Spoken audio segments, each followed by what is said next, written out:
अस्सलाम वालेकुम नाज़रीन, सिंध खबरनि जो स्टोर जारी है। तो असां जैकबाद मां ख़बर शेयर कंदा हलूं। जैकबाद एयरपोर्ट तार जिहाद सुमरागोट वाई मां शवरन जो 2 ॾींहं पुराणो लाश हटायो। इतलात हद जी पुलिस वाक़े वारे हंधि पहुची लाश सोल अस्पताल पहुचायो। सुञाणप न थी सघी। सदर थाणे जा पुलिस एहलकार बाबल भुंगर सोल अस्पताल पहुची सुञाणप कंदे चयो त ही छोकिरो बोलान जो रहवासी आहे।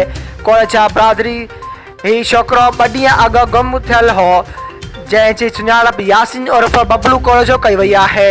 जॾहिं मासूम जो लाश घर पहुतो त घर भातियुनि में रौज राड़ो मची वियो।